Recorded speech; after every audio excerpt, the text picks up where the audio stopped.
Hello all, Project Wargaming here with a new project that I'm going to start. I've wanted to do Ancients for quite some time.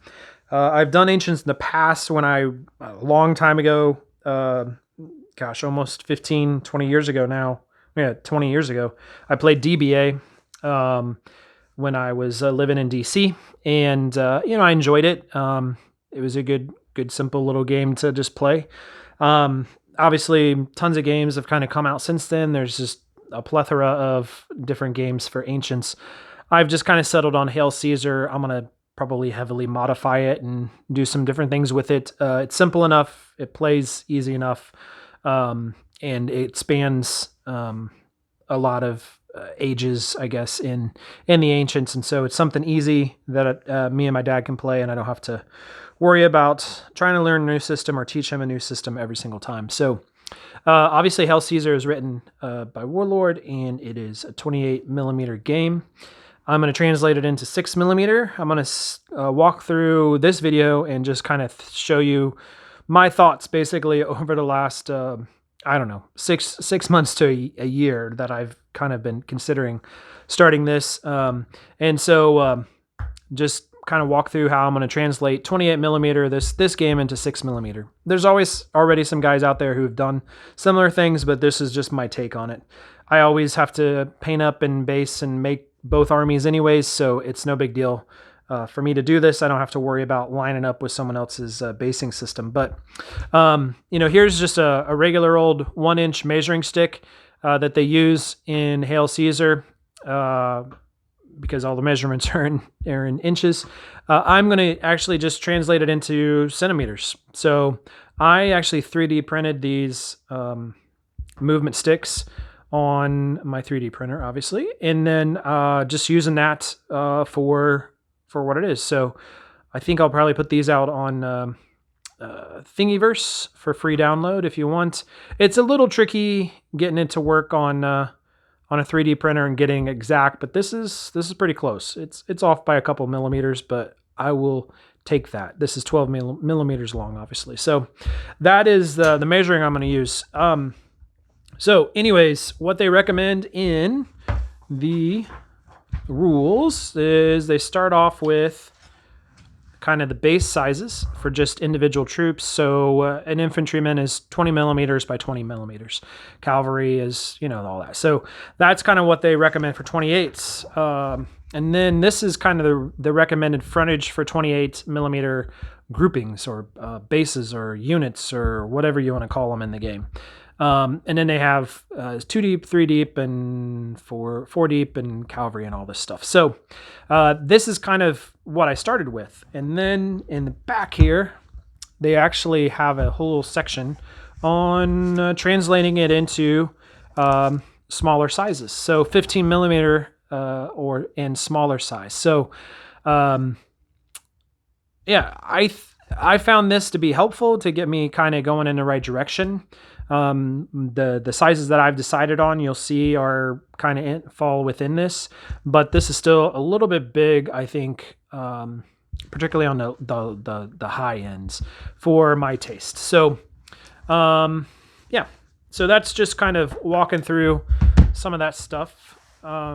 Here's just a quick little number game that I played. So this would be, I wanted to see how deep they would be too, typically, because they have the widths and they don't really specify how deep it has to be, the bases. And so I just kind of worked out, okay, well, if you got 3 deep and, then your normal size would be 60 millimeters by 200 millimeter facing. So I cut that in half here, and that gives me this number. And then I cut it in half here or cut it again in half to give me a quarter.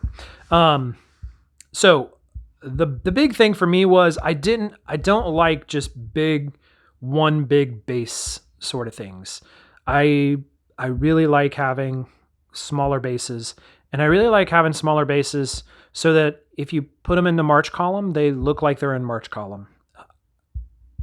There's going to be some games out there where you do that with Ancients, and so I just wanted to do that for sure with my games. So starting with kind of what I did with Fire and Fury, I kind of expanded out from there. In some ways use a lot of the similar similar thing. So this would be kind of the Roman end of the troops. So this is just to give you an idea, this is the scale of what it would be in 28 millimeter. And then this is what I ended up with in 6 millimeter. I'm going to put 3 strips on 25 millimeter square bases for the Romans. They're going to be 3 deep. And then I'm going to put like 3 extra on the side, because I like when the troops are spanning the whole thing. So when you stack them together, they look like they're just right there in order together. I don't like having like a square and a square and a square and a square. I like them to kind of look like they're joined together. And then of course you can imagine if you put them, behind each other for the column, then that'll work. The other thing is that for a lot of the measuring and things like that in Hail Caesar, you need a cinder base. And so all of the troop sizes are going to be based off of odd numbered stands. And so this is a standard size for what I'm going to use. So it's 5 stands, 25 millimeters each. So it's 125 millimeters across. Yeah. Is that right? Yeah, that's right, I think. So measure that a bit.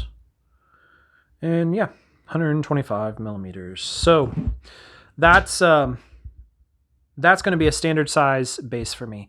They have 3 sizes, 4 sizes. They have tiny, and then they have large, and then they have small. Small is just going to be 3 of these bases, and large is going to be 7 of these bases. So always in the middle, there will be one stand that's the middle that I can use for my measuring. For other units, cavalry, close order cavalry and things like that, I will put probably 6 per stand and have that out there. And then for the auxiliary units, I'm probably going to have those in 2 rows with a kind of a smaller base. So you can definitely tell what are the auxiliary units and what are the legion units. So that's my thoughts on the Romans. And then on the Celts, I'm going to do kind of a bigger base. So 25 by 25, this is, I think, 25 by 30. So very deep. They recommend that your war bands be 4 deep. So this allows me to spread these out, and I'm not going to keep these in rows like I will the Romans. These I'll individually cut out or cut them in 2s so that I can scatter them about. So it's very obvious that they're a war band. And then, for the skirmishers and stuff, still not decided on them. I think I want to put them on square bases just to help identify the center and stuff like that. But I might put skirmishers or tiny things on rounded bases. And then this is the chariot, and probably elephants and other things when I get to that point. So anyways, that is kind of my thought process on how I'm going to base these troops. I really want to get that massed feeling of troops on a table. It's the fun thing about 6 millimeter is being able to play a game where it really looks like you got an army out there. And then when I paint up a bunch of these, I could actually probably double these up in double rows or something to really give a nice big massed feeling when you're attacking. So these are, of course, Bacchus 6 millimeter. So I'm going to work on painting them up and getting all these together and go from there. We've been play testing it and just trying to learn the system. It's not terribly complicated, but there's enough intricacies that, anytime you learn something new, you got to figure it all out. So that is what I am thinking. So I hope that gives you some help for your games too. And maybe you find it helpful. Maybe you think I'm stupid. But anyways, we will talk to you later.